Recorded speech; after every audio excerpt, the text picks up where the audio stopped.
Good afternoon students. દરેક મારો અવાજ આવે છે? અવાજ આવતો તો યસ લખજો. ઓકે, ચાલો. કાલે આપણે ફલક ધારની વાત કરી હતી, બરાબર? હવે આજે આપણે આગળ વધીએ. તો આગળ આપણે વધી એટલે તમને એક વસ્તુ એવું કીધું છે,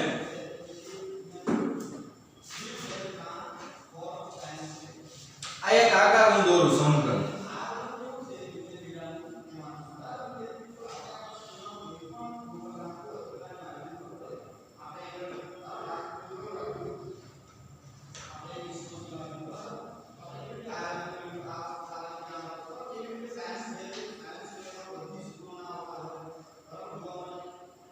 આ સમઘન આકાર છે, બરાબર?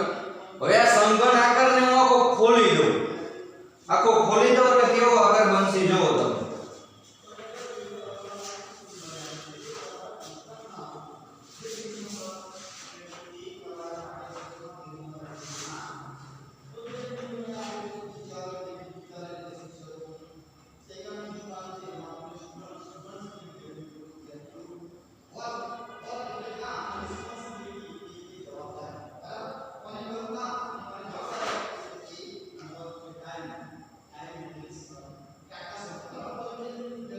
આવો આકાર બનશે. જો આને તમે આમ કરો, આને આમ કરો એટલે આ એક આ બે, એક બે એટલે આ એક અને આ બે ફલક થઈ ગયા, બરાબર? તમારી પાસે આખું તમને જો એક કેક તમે ઘરે લાવો છો એટલે ઓલું બોક્સ ખોલી દો છો. એ બોક્સ ખોલો છો એટલે કેવું થઈ જાય છે? આવું થઈ જાય. અહીંયા વચ્ચે કેક પડી હોય, જોયું ને બધાએ? કેક છે એટલે તમે એનું જે ખોખું છે એ ખોલી નાખો. અત્યારે બધા કેક લાવતા હશે ઘરે, બરાબર? એ આખું તમે ખોખું ખોલી દો છો એટલે તમારું આવું ખોખું થઈ જાય છે. હવે આને તમારે શું કરવું છે? કામ વાળી દો છો આખું બધી બાજુથી. આ પહેલું એને આમ વાળી દો, બીજું એને આમ વાળી દો. એટલે આ જે સાઈડનું છે આ રહ્યું ને એ આ બરાબર સાઈડની બાજુનું છે. પછી અને આમ કરો છો તો આ ત્રણના પાછળની સાઈડનું જે આવે એ થઈ ગયું, બરાબર? પછી આ આમ થશે એટલે આ જે છે આ એ 4 થશે આપણે સામેનું. અને 5 કયું થશે? આ ઉપરનું જે આખું જે બન્યું છે એ શું થવાનું? 5, બરાબર?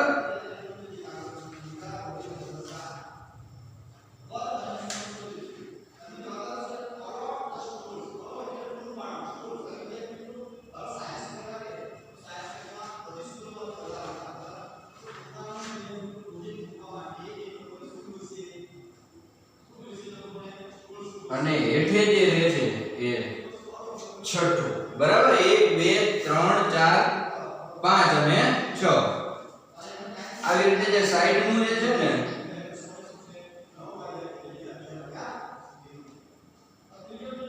સાઈડનો ભાગ એ તમારું પહેલું, બરાબર? પછી એવી રીતે અહીંયા સાઈડનો ભાગ છે.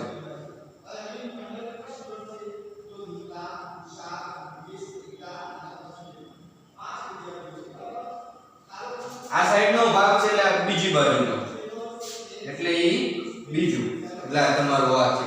જો ડસ્ટર જો માની લો કે આમ છે, આવી રીતે છે, તો આ ભાગ જે થયો ઈ તમારો પહેલો, આ ભાગ થયો ઈ બીજો, બરાબર? તમને કાલે હું આખું લઈ બતાવીશ તમને. પછી ઉપરનો જે ભાગ જે છે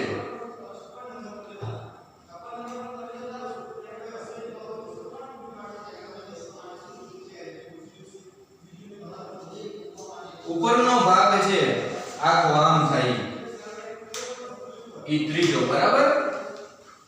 નીચે જે છે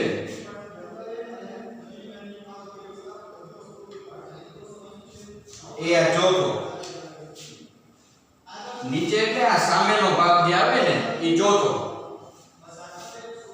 પાંચમો જે છે એ અહીંયા એક ભાગ આવશે આગળ, આખું જે બંધ કરે છે ઉપરથી.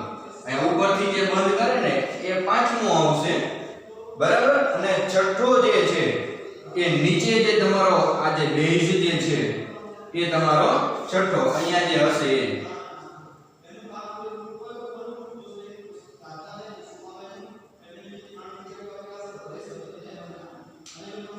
આ છઠ્ઠો ભાગ થશે નીચે અને પાંચમો ભાગ છે ને એ આમ ઉપર અહીંયા આવશે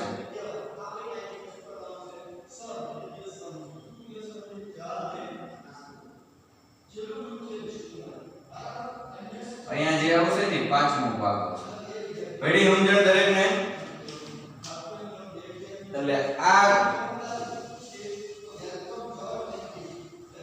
અને જો તમારે નામ દેવા હોય ચતુષ્કોણને તો તમે નામ પણ આપી શકો છો જેમ કે અહીંયા A B C D E F આ G બરાબર અહીં H હવે આ પહેલો ભાગ છે એટલે પહેલા માટે શું નામ છે A B G F બરાબર A B G F બરાબર બીજા માટે એટલે આ સાઈડ નું એટલે C D E H C D E H ત્રીજો ભાગ એટલે પાછળનું જે છે એ A F E H A F E H છઠ્ઠો એટલે નીચે A B C H A B C H ચોથું એટલે આ જે છે આગળનો ભાગ B C D G B C D G અને પાંચમું એટલે આખું જે ઉપર થઈ જાય છે એ તો G D E F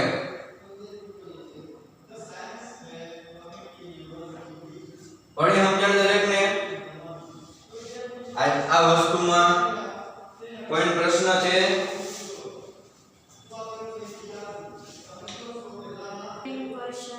બોલ ધવલ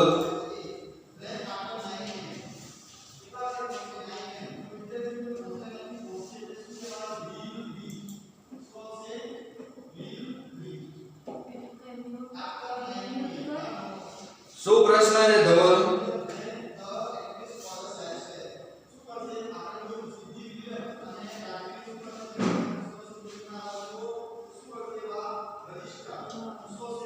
છે કોઈ પ્રશ્ન નથી ને ચાલો પહેલો દાખલો તમને એવું કીધું છે કે સમઘન બનાવવા માટે ઉપયોગમાં લઈ શકાય તેવી રેખાકૃતિ ઓળખો ચાલો જેને આવડે એ બોલો કઈ કેના આધારે તમે સમઘન બનાવી શકો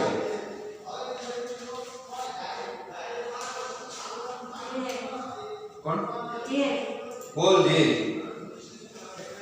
ચોરસ સમઘન કેના દ્વારા બની શકે એમને પૂછતો આકૃતિ જો પેલા દાખલા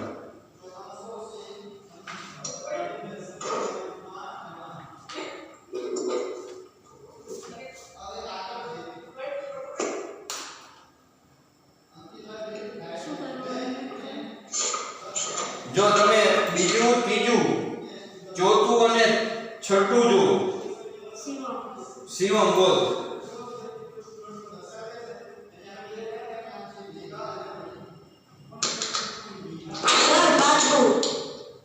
પાંચમાંથી ના બને પાંચમાંથી બનશે નહીં બીજું છે એના દ્વારા બનશે એટલે જવાબમાં આવશે બીજું તમે બીજું છે એને તમે ગોઠવી દો એટલે સમઘન આકાર બની જશે બરાબર પછી ત્રીજું છે એના દ્વારા પણ બનશે ત્રીજામાં જો નીચે જ આપ્યું છે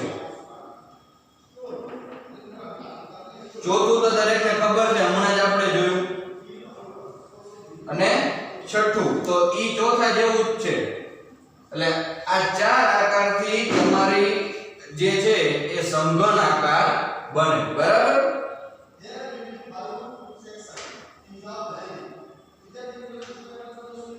દાખલા નંબર 2 જો દરેક સપાટી પર ટપકા હોય તેવા સમઘનને પાસો કહે છે પાસાની સામસામેની સપાટીઓ પરના ટપકાનો સરવાળો હંમેશા 7 છે અહીં પાસો બનાવવા માટે બે રેખાકૃતિઓ દર્શાવી છે દરેક ચોરસમાં લખેલ અંકો તે સપાટી પરના ટપકાની સંખ્યા દર્શાવે છે તો ખાલી ખાનામાં યોગ્ય સંખ્યાઓ લખો અને યાદ રાખો કે સામસામેની સપાટી પરના અંકનો સરવાળો 7 થવો જોઈએ જો એ આપણે દોરી નાખી અને એ રીતે આપણે લખીએ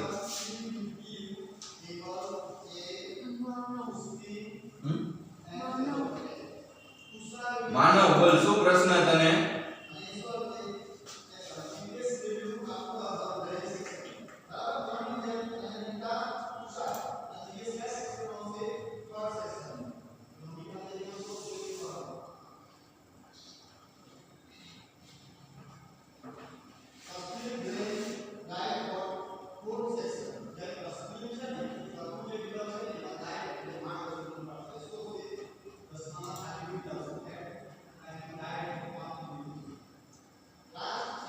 સર બોલો આ તમે જે 15.1 માં પહેલો દાખલો કરાયો ને હા ઈ આપણે ફેસબુક માં લખી ત્યારે એમાં આકૃતિ દોરવાની છે જવાબ આવતા હોય ને ના બેટા સીધું આ જવાબ લખી નાખજો ને એ એટલું બધું જરૂરી વસ્તુ નથી જે જરૂરી હશે ને એ આપણે વધારે જોઈશું બરાબર આમાં તમે સીધું ખાલી સમજવાનું છે 2 3 4 અને 6 છે ને એનાથી સમગણ બને બુક ની અંદર ટિક કરી દેશો ને પેરમાં નહીં લખો ને તોય ચાલશે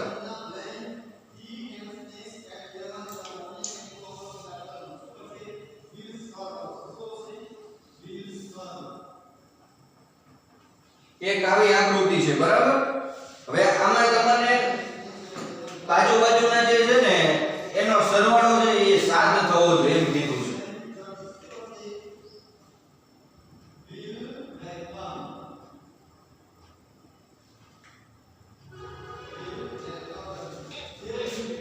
આ છે ને પાસો છે બરાબર આ પાસાથી તમારે આને તમે આમ ભેગું કરી દો આખું એટલે એક આવો પાસો બની જાય આવી રીતે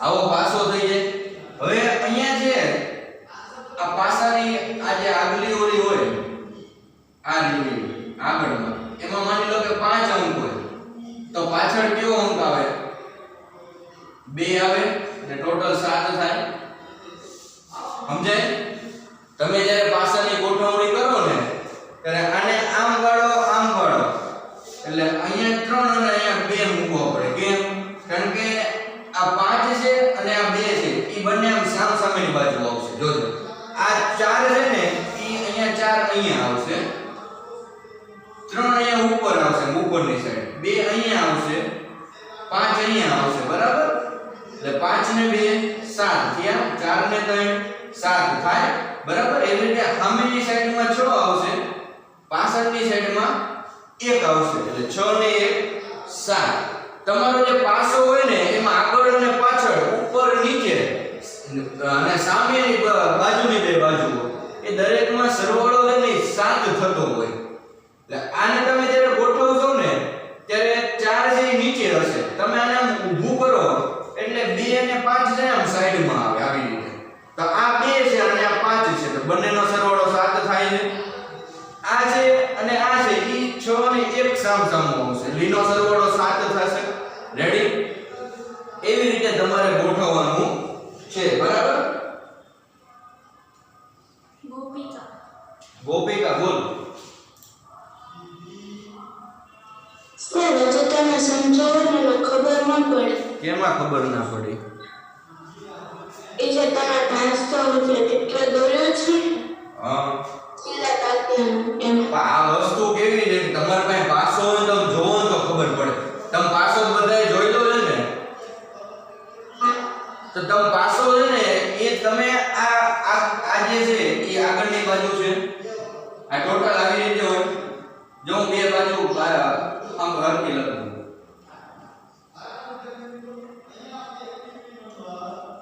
આવી રીતે હોય કે ને ટોટલ 6 સાઈડ એમાં માની લો કે અહીંયા 1 હોય તો અહીંયા શું હોવાનું 1 હોય તો અહીંયા શું હશે બોલ તો ગોપિકા હા અહીંયા 2 હોય તો અહીંયા શું આવશે અહીંયા 3 હોય તો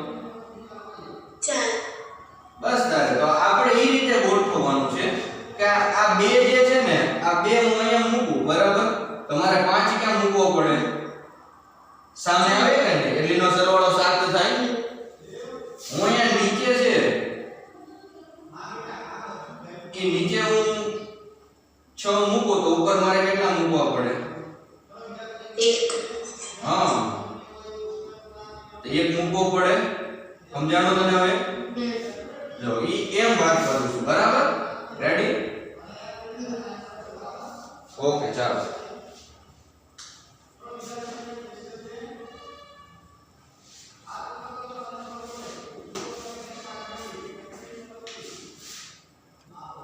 બીજા એક કરવાની જરૂર નથી. ત્રીજો ચોથો સીધો તમે પાંચમો દાખલો જો.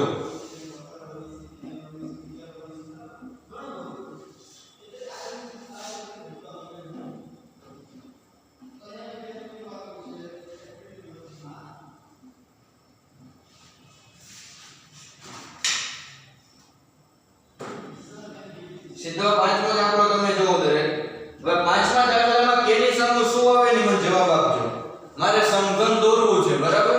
તો સમઘન દોરવા માટે શું આવે? અવાજ આવે છે ને બધાને મારો?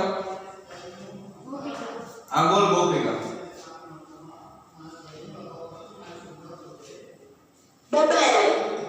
શું? બીજું. હા, બીજું. પહેલા શું બોલી હતી? શું ડબલ? ડબલ આઈ. ડબલ આઈ ના કહેવાય, બે કહેવાય. ચાલો, બીજામાં મિહિર. ત્રીજું. હા, ત્રીજું, બરાબર? જે આગળ પાછળ જે મીંડા ગોળ આપ્યું છે આપણને, એ ઉપર નીચેના ભાગ છે. નળાકાર તમે દોરો ને, આવી રીતના નળાકાર તો તમને સમજાયો છે. તો આ ગોળ છે અને આ ચોરસ. તો થઈ ગયું એવું. પછી ત્રીજામાં શિવમ બોલ.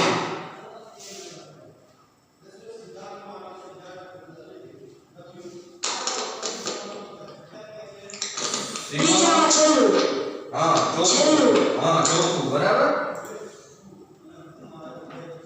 અને લાસ્ટમાં પ્રિયજીત બોલ.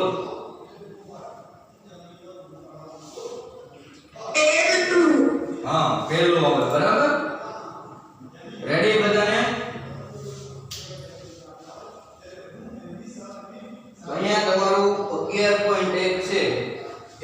સોરી, 15.1 તમારું પૂરું થાય, બરાબર? આવા ડોટ્સ હશે એની મદદથી આકૃતિ દોરશે.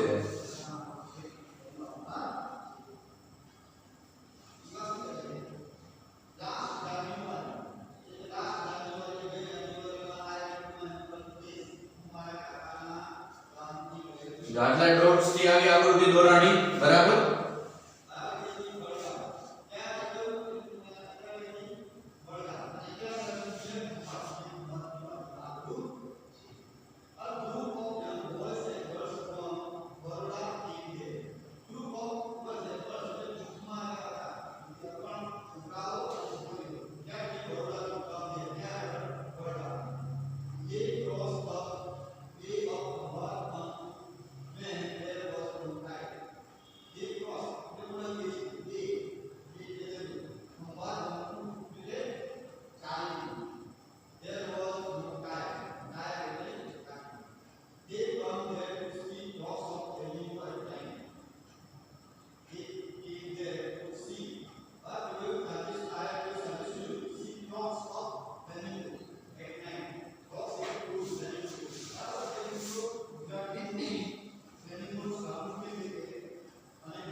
આવી રીતે ડોટ્સ ની મદદથી તમે આકૃતિ દોરવાની આવશે આપણે.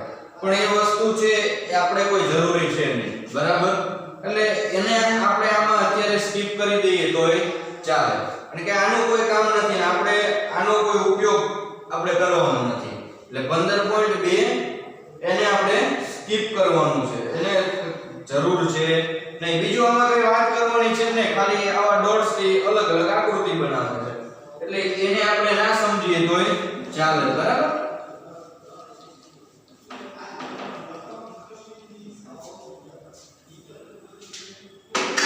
પછી 15 15.3 છે તો 15.3 માં તમને એવી વાત કરી છે કે ઘનના જુદા જુદા ભાગને જોવા. તો તમને એમ કે નીચેની ઘનની વસ્તુઓને તમે જોવો ઊભી અને આડી કાપો તો કયા આડ છે મળે ઈ કીધું છે. એ ઘન હોય એને તમે ઊભો કાપો આડું કાપો. હું એક ઘન દોરું, આપણે એક દોરીએ ને એના આખી વસ્તુ આખી જોઈએ.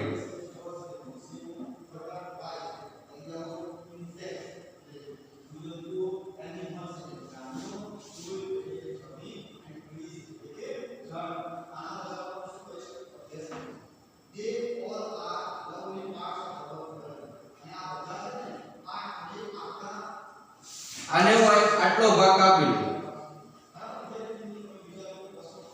એટલે આડો મેં કાપ્યો. આડો કાપો તો મને કેવો ભાગ મળશે? આડો કાપો એટલે ચતુષ્કોણ બને, એક સમાંતર બાજુ ચતુષ્કોણ આવો. સમજાણું? હું આને આડો કાપી નાખું તો આવો ભાગ મળશે. ઊભો કાપો તો આ રીતે કાપો તો આ ભાગ કાપો તો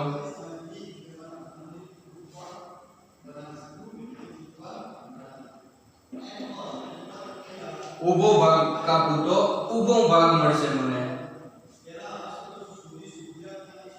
રેડી? ઊભો કાપો તો આવી રીતે, આડો કાપો તો આવી રીતે. આ વાત હતી સમઘનની, એટલે ઘન આકાર થયો સમઘન. આવી રીતે બીજો એક ઘન આકારની આપણે વાત કરી, નળાકારની વાત કરી આપણે.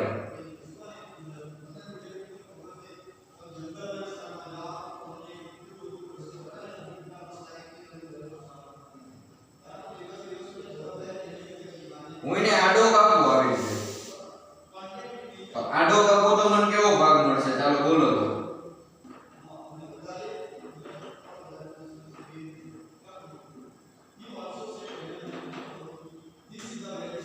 આડો કાપો તો કેવો ભાગ મળશે?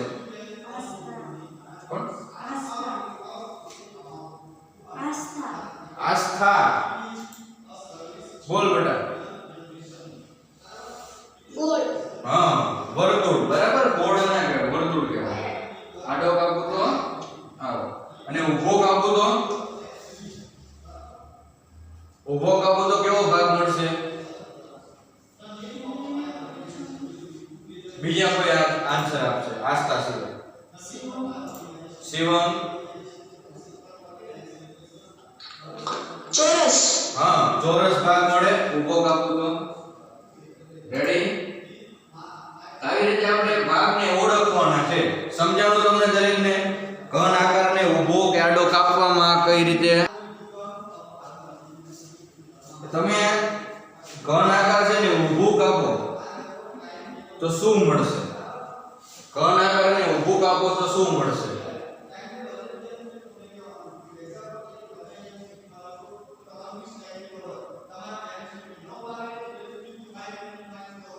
ચાલો બોલો.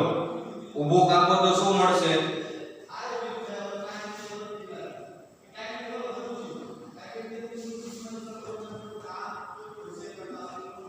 અને બીજું છે આડી કાપો તો નીચેનામાંથી કયો આકાર બનશે?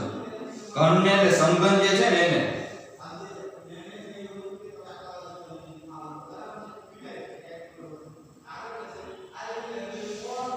પેલું ઈટ છે તો ઈટને ઊભો કાપો તો શું મળે?